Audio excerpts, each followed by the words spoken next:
Good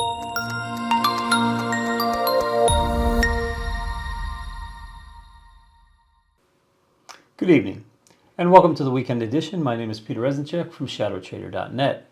As you can see, I am not recording in the studio this week. We are taking a week off from that. We'll be back at it next week in the studio with the big TVs and the big presentation, everything you've come to enjoy over the last couple of months. But this presentation will be a little bit smaller scale, just doing it on screens here. And as you know, the program usually starts with a segment called What's Really Going On? And I purposely called that segment What's Really Going On because we are chartists, obviously looking at the market and trading it from a technical perspective. I am a firm believer that the charts tell us what is really going on as opposed to fundamental data. So that being said, let me just start with this screen right here, which is just showing us what the Fed funds futures are showing us is going to potentially happen in the November meeting. And I think it's kind of interesting that now the market is kind of settled into only getting a quarter point cut in November, and it's kind of fine with that. But what I thought was a little bit noteworthy was the fact that if you look right here, where it shows you sort of the history going back of where we are, like right now, this is the current target rate, 475 to 5. And a day ago, there was a 16.7% chance that we weren't even going to cut. So this was up to like 16% in here, and it was just going to hold. And you can see now that's come down. This changes pretty much every day, but keep an eye on this as more economic data comes out. As far as I'm concerned, I don't think anything else really rattles the market. We've talked about this over and over. You've seen it since like 2008 or whatever. It's been over a decade now. I think the market is just caring only about liquidity and, you know, whether it's easy money policy or not. And obviously the market is kind of settled into a groove here, I think, of just kind of sideways to up, where it is okay with getting a quarter point in November and then potentially the other quarter point before the end of the year, right? We've got 2 more meetings before the end of the year. So that's sort of the fundamental backdrop, I would say, of what's going on technically. Just keep that in mind. It's just the backdrop. What's going on in the charts, of course, matters more than anything. So let's jump over there if we could. So the S&P is grinding higher, and whatever sort of tentativeness I've talked about, which I stand behind because obviously it is now resolved to the upside, but there was no reason to be anything more than tentative here, right? We've had a couple of different weekend editions together now, and it's been all in the context of this move here where the S&P really hasn't moved much. But since then we have broken out a little, and as you can see, we're sitting above the 8 and above the 21 and above trend. So for now, you have to just assume cautiously bullish. There's not a lot to talk about here. Stocks should be bought. Shorts should not be initiated. There's nothing here on the short side. Sellers are really not present in this market in any way, shape, or form. How far this goes, I do not know. I don't like to make those guesses. I just sort of play incrementally, and I go with it until the market gives me a signal that I shouldn't be going with it anymore. Now, we've talked a little bit in these videos recently about how the NDX is lagging, and it continues to lag. And I still think it's either a problem or it's going to play a big catch-up at some point where the relative strength, relative weakness is just going to flip all of a sudden, and you're going to go back into tech stocks, or I should say, you know, into the NASDAQ 100. But just keep in mind that as the market has made some new all-time highs in the S&P, not only has the NASDAQ not made those new all-time highs because that's all the way here, but look at what these last couple sessions look like. They're not even all new highs, right? They're just incremental. If you mouse over and you see what today's high was on October 11th, that high is 313.2 with the 20,000 handle. And yesterday that high was 314.2, correct? And back here is 20,284. So you're not really pushing to new 2-day highs, day after day here in the NDX. And it's just something to keep in mind. I've been saying for a while that if the market gives a short signal, at some point, it's probably better to do it here. I don't know what's going to happen between, say, here and here, which obviously it would be a short if it goes down. But I do maintain, as I've been saying in past shows, that this is probably a bigger short, that if you lose this level, that also ties in with the trend line here. But this is all a moot point at this point. It's nothing to talk about. There's nothing going on here. There's nothing to short. I wouldn't even consider it. I certainly have not been getting into any shorts in a long time. I can't remember the last time we did anything, directionally really on the put side, because it's just not there. So don't get involved in something just on hope, or just because you're going on fundamental data that you think the market is too high or that it should turn. I put out a tweet this afternoon just saying, the more you hate a market, the better it probably is, or something like that. I'm kind of paraphrasing myself, but if you go to my Twitter, you can see that that's what I was saying. And I think that's true of this market, right? The more you hate it, the better it probably is. And so, that's what's going on here. Okay, let's take a quick look through market internals. Before I get to internals, I want to look at sectors together with you while I have you, because they're really looking pretty good here. Like the 11 sectors, it doesn't take too long just to click through.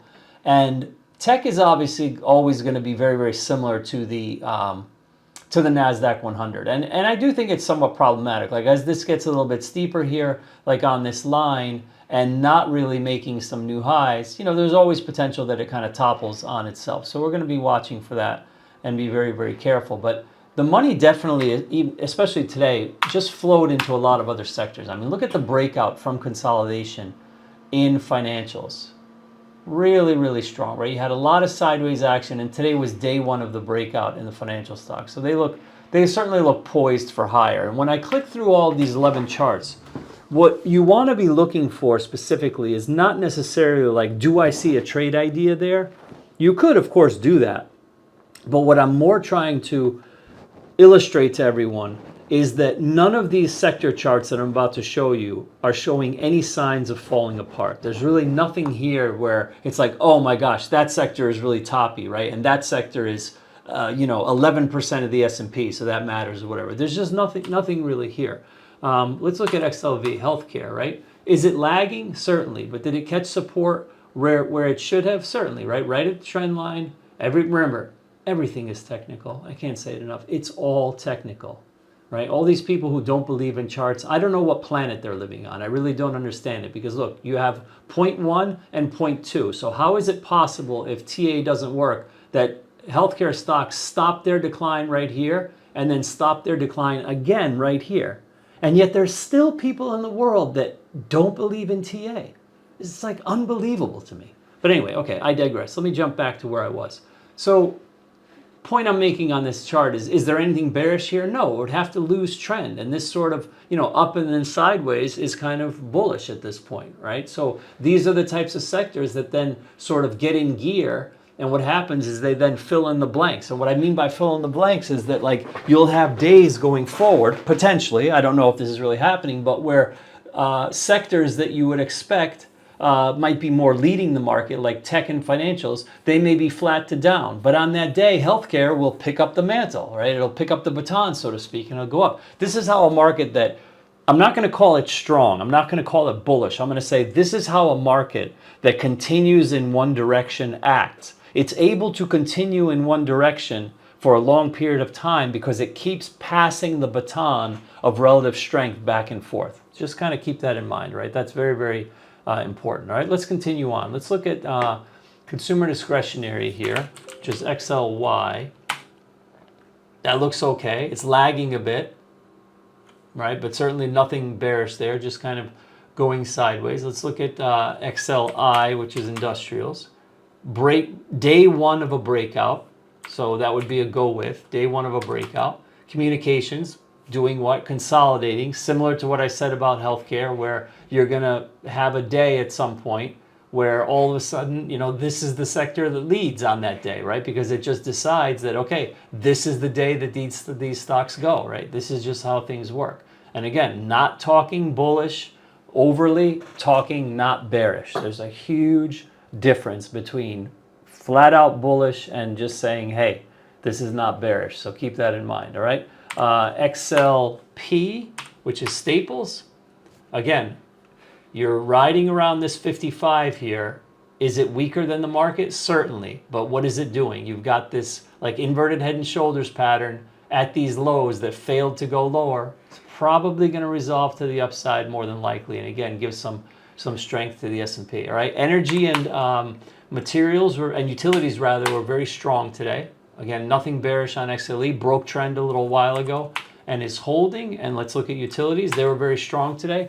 Weekly options advisory got long utilities near the low of the day today. I'm happy to say we are in this play here from today. It looks good, targeting at least the midpoint here. We should continue to go in utilities. And last but not least, we have XLB. I am also long XLB. I'm long materials on the pullback here, and also real estate, right? And real estate is interesting. Oops, if I could type. Because also finding support at the 55 EMA here and doing what? Going sideways instead of further down. So that could resolve to the upside as well. Okay, so sectors look fine here. There's really nothing going on sector-wise that is telling us that the market should fall down at some point. We'll continue to revisit this all the time. These sector charts, I think you should look at them as often as possible. But again, nothing really bearish showing up in these 11 sectors that are the S&P itself. Let's take a quick look at market internals. Obviously, what you're seeing here is just today, but it's decent because you made a new all-time high today, which was relatively definitive, and breadth here was 3.4 and 3.04. Those are pretty solid numbers. Like having the breadth at 3-to-1 positive, but basically what this tells us is the relationship between volume flowing into up stocks versus volume flowing into down stocks. And then these are the number of stocks that were advancing, meaning above the prior day's close on the NYSE, and these are the number of stocks that were advancing on the NASDAQ exchange above the prior day's close. And these are solid numbers. Like anything up in the teens here, like 1,500, this is close to 2,000, which is a really solid number.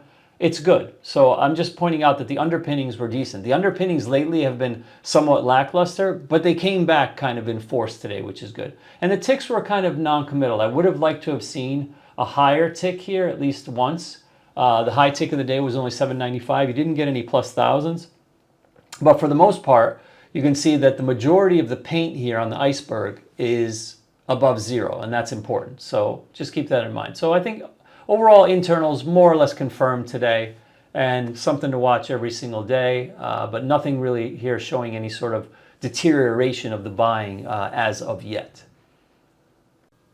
Okay, let's talk a little bit about the market profile, but before we do, just a quick reminder here. I talked about this in last week's video. My mentor in the profile, Jim Dalton, that's this gentleman right here. He is doing the final intensive ever. So I don't really think he's going to be doing this anymore. And this is kind of important. It's a month long. As I talked about last week, this is a great way for people to get educated about the market profile. And basically the last time that Jim is going to be teaching an intensive like this, that's a whole month. It's every day, kind of live market commentary and, you know, discussing the profile as it unfolds during the day session for a few hours every day. The link to this is in the description below. So I highly recommend this if you like to get involved deeper with market profile. This is a great thing. I personally have met Jim a number of times. We continue to stay in touch a few times a year. I was able to see him teach live when he used to do these things live. Now it's all online, but I was very lucky to see him actually 3 times actually in person teach these things live. So I highly recommend it. Again, the link is in the description below. All right, on the profile itself, let's talk about it. More or less confirming the bullish action today, in that I'm a huge believer in where value develops. And as you can see how value here is unchanged. The yellow areas are where 70% of the day's futures volume in the ES. This whole thing that you're seeing here is the ES as set up on the chart, you know, through the lens of market profile. I like to say it's a market profile chart, but this is ES. And where these value areas are is very important. And you can see that the value broke away today. It's kind of clean to the upside. So there's all this activity here earlier in the session that was within range. But what matters much more is where the value develops. So you can see you kind of had a surge in price up to here, and then you balanced off and the value developed higher. It essentially just tells us that prices are more fair here than they were down here as far as today's session is concerned. So you want to continue to see that value move higher, at the very least overlapping to up, even if it's not clean to the upside. You want to see situations like this would be overlapping volume like this on Monday, where some portion of it overlaps the prior day's value area. But regardless, That's the main thing to look for. I do write a report on this every single morning where I show you the snapshot of this, and more importantly, I record a short 3 to 5 minute video every morning on the state of the market profile. Link to that is in the description below at shadowtrader.net/PPP, which is the pre-market perspective. And as always, you can get that super inexpensive at our site at just $20 a month, which includes, the morning video, and there's a whole report showing you all the key levels that you need to know for the day. So if you like this sort of analysis and you want to start your day on the right foot, I highly recommend it. All right. But anyway, going forward, look to see where value develops, and outside of that, not much to say. Once the market is kind of trending, you just really want to see where value is developing and see if there's any nuances that could be important if the market comes back down to them. So you can see here I marked off the top of the single prints because the profile was very thin in this area. So I'm going to keep that on my radar as sort of a carry forward in my narrative that the distribution was very thin in this area, and hence the top part of this area right here should be supportive, right, like this. And if we come down into that area, it could be less supportive, and there's potential here. I don't see any real change in tone in the market, to be honest with you, unless we were to come off probably somewhere around here, right, around the 58.12 in the ES. That would somewhat have the potential to change the tone. Doesn't mean it all out changes the tone, but at least has the potential to do so. Okay, time now for number one draft pick, which in this case is actually going to be a few draft picks because I want to go over a few things that are working here. Again, I do believe you have to be selective in this market, and I think that when we looked at that NDX chart earlier in the video, I think that tells you everything you need to know as far as stocks that are in the NASDAQ 100. You got to be selective because the NASDAQ 100 is not moving as powerfully, certainly, as the ES is. Certainly, at least not over the last 3 sessions or so. So remember that. So what's working in this market? Well, the first thing that's working well in this market is gold. You can see there is a trend line here. I've got a limit order to buy some more futures. I'm actually long some gold futures here, and I'm actually glad that this stayed on the chart because this is kind of how I look at gold using gold futures, and I swing them. I don't day trade them. And I look to buy contracts on pullbacks, and then I flip them out on moves up. I did that actually today. I was buying gold contracts all the way down here into the weakness, and then selling them all today. And so I just kind of pile onto them, and then when it has an up day. And I mentioned this in the weekly options room today. I said, you don't want to be doing this all the time. Like, this is a strategy that basically works when gold is moving up, right? When gold is trending. So a perfect example of how this strategy doesn't work, meaning assuming that gold will go up over time, would be like this section, right? It just doesn't work well. Like, you could be caught long in here for a while, and then it goes lower than you expect, and blah blah blah, or you could be caught long here for a very long while. And of course, both of these areas did resolve to the upside, but it's not a good use of your capital. You're just really playing the hope card for way too long. So now is a time when I think it's trending a little bit stronger. So I think gold is definitely working. And the main takeaway from this also is the fact that you're about to break trend. Once again, you're setting these downtrends here. And look, you set your trend here and you're about to break. So we'll see if it happens next week. And ultimate target here would be to the prior high at 2,700. You're currently at about 2,674. So there's about 25 more handles to go. And gold futures are pretty leveraged. They're $100 a point per contract. So you can just do the simple math. You can stack those contracts up as big as your account will allow. And there's definitely some good money to be made there. All right, let's move on to a little stock called MSTR. I don't know if you heard of it, but this is levered heavily to Bitcoin. I am long this in decent size right now from an average of about 191-ish or so is right in here. And today I added more, like on the 200, I have some from around here lower, whatever, it's looking good. This has been showing some serious relative strength to the Bitcoin itself. Look at this breakout here, and it's a breakout above the all-time high.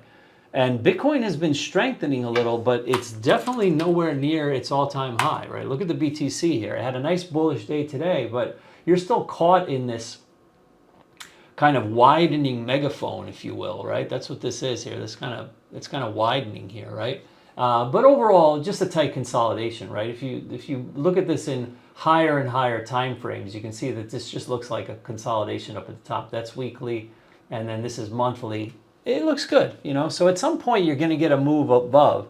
And I think that's very powerful. I've been saying for a while that I do think Bitcoin will double in price, because it often does double in price when it makes a move. And that move will be fast and violent, and it will probably last a week, and then it'll go back into consolidation mode probably. And if so, MSTR I think is the place to be, because it is extremely volatile. Obviously, I'll give you that. You have to be very, very careful, size appropriately. You may want to hedge with some puts, but it tends to run a lot more than Bitcoin does on a percentage basis. So I think there's something to be said for that if you can stomach the volatility. All right, next one is MDB. If you saw my shadow short recently, I talked about this stock, MongoDB. It was brought up to me by a subscriber in my room. And I'm just looking at the 300 resistance right here, which has been tested multiple times. And you have a gap fill to play up to the 308. The full gap fill is actually to here. So if it does break, you definitely don't want to sell before 308. I think you'll make a minimum of 8 points right there, and then we'll see what it can do higher. This little candle right here, see that? It's not going to resist much. It's a straight down candle. So really, you could make the argument that you've got a early near-term target here somewhere around 320 if that starts to move up, right? And if you want to check my video on this, just look it up on YouTube. It's actually on the homepage of our website right now, the MDB video. And I talk a little bit about option strategies, about how to play that, all right? And the last one I want to leave you with is Tesla. And this is kind of a, maybe you may think this is kind of a counter trend thing, but not really. Did this trade live today in the weekly options advisory, and basically just bought, or rather sold, because you sell it to open. I don't want to confuse people, but ratio spread of a 1-3, that's a 220, 240. And we paid about 275 debit for it. So basically we longed one at 220 and we sold three at 240. And these threes at 240, this is what's important, is they were very rich because we did this trade very early in the morning. So you can imagine that the stock gapped down on the Robotaxi event, which I thought the car looked kind of cool. I don't know if you guys saw it. It was a pretty badass looking car. But the market didn't think so. Obviously, the market thought it was lackluster. The market felt that there weren't enough details on it. And I totally understand that. And you see there was this ugly gap down. And early in the session, the stock was threatening to take out the high of the day. And it did. I was kind of calling that live as a day trade in my room this morning, and it worked out pretty well. Went up about a point. I shouldn't say, I mean, it worked out, but it didn't do much. Kind of went up a point and fell. And as the stock was very strong, in order to exploit the 240s being as rich as possible, that's when we did the spread. And that's why we were able to get it for about 275 debit. And so I think this still could be in play. Obviously, the signal will happen again if it takes out this high and moves up into the gap. But if it goes sideways, obviously, we don't have a problem with that because we're long the 220 call, which is going to hold value very much, and we're short up here. And the adjustment is relatively easy, right? Now, if it turns out that this stays weak, and then I see that the 200 is just losing too much value, no big deal. I'll just take my, or my 220 rather. What am I going to do? I'm going to take my 220 and I'm going to move it up. I'm going to sell it and move it up. And then I'm going to be in a more tight 1/3 ratio up there. And I'm going to get my debit back, basically. But hopefully I don't have to do that. Hopefully we move up. And potentially that 275 could be worth as much as 20. But again, it does need to get over that high. Whatever this peak is, right around 223. Obviously, that was my early entry today because it went up above the high, which was at the time like 221.5 or whatever. Then it just kind of stalled out, but it will potentially signal again if it gets up over that level. Okay, and last but not least, I want to bring everybody's attention to an event that we are going to be having soon on Wednesday the 23rd at 7 p.m. Eastern. It's going to be the open house for the Live Trading Suite. ShadowTrader has 2 separate rooms on top of the room that I run. I'm Weekly Options Advisory. We've also got the Stocks and Options room and the dedicated Futures room. And all the individuals that you can see here are the traders that occupy those 2 rooms. Those 2 rooms both broadcast all day long from open to close with a short break in the middle of the day. And we are going to have an open house on Wednesday, October 23rd to go over all of the different strategies that all these traders do. Each trader is going to present for only about 5 minutes, maybe 10 minutes tops. So we'll kind of run through it relatively quickly. Probably the whole event will be an hour to an hour and a half. And everybody's just going to present basically on their style of trade, what their strategy is, and talk about how they are able to present winning trades consistently in the room using that strategy, and give you some sort of insight basically into what they do. So I'm pretty excited for this. The way to get information on this, once I figure out how I'm going to get everybody in the room, which I'll probably have done by early next week, you absolutely must be on our email list here, which is at ShadowTrader.net on the homepage, and you get on our email list simply by signing up for Shadow Shorts. These are the short videos that I've been talking about that we come out with every night, every single evening. A different member of our team, one of those other 8 individuals, does a shadow short video, which is usually a trade idea, or at the very least something very educational, in the format of a very short 3 to 4 minute video. So put your first name and email address here, and then you'll be sure to be on the list so that you can receive information about our open house, which again is happening on Wednesday, October 23rd at 7 p.m. Now, when we do the open house, another reason that you want to be there is I will also be giving out a special coupon code, which will only be available for individuals who attend the live trading suite. I will not be publishing the coupon anywhere else on the web or giving it out anywhere, but during the course of the open house, I will give you a special coupon code, which will give you a discount on the live trading suite. So you definitely want to be there for that. All right, Wednesday, October 23rd at 7 p.m. and I'll see you there. All right, and that's going to do it for this program. Thank you so much for hanging out. In closing, I would just like to say the market obviously continues to be bullish. I think you have to stay with it. And you have to think in terms of catalysts on the horizon. And what I mean by that is that we've digested a good amount of economic data recently. And the market has taken it all in stride. And there's been constant shifting, as I've showed you with the CME FedWatch tool, of what the expectation is for cuts. And now the market feels like it's kind of settled into knowing that it's more than likely looking like 25 basis points in November and then another 25 in December. And interestingly enough, in talking about catalysts, really only the election is the only big thing on the horizon at this point. And that whole first week of November is going to be interesting because not only do we have the election, which is always on Tuesday, November 5th, but the Fed meeting is on the 7th. And it's kind of noteworthy for whatever reason. Maybe it's because of the election, I don't know why, but this is the first time in a long time that the Fed is actually concluding the meeting on a Thursday rather than Wednesday. As you know, all Fed meetings always have an announcement on Wednesday at 2 p.m. Eastern. This one is actually on the 7th, which is a Thursday. So regardless of the reason, that entire week should be pretty interesting because it's got these 2 big events, Tuesday and Thursday, right in the week. But from here to there, there's really not a lot there. So I think, the market is kind of also going against typical seasonality here, where people just expect something nasty to happen in October, and it doesn't have to be that way. So to me, it feels like it's just bullish for now. You want to be selective, stick with what's working, and do not try to fight this tide. All right, that's all for this week. Again, next week we'll be back at it in the big studio. I'm excited for that. That'll be next week's program, which we'll record on Friday the 18th. But until then, as always, I wish you good trading and good night.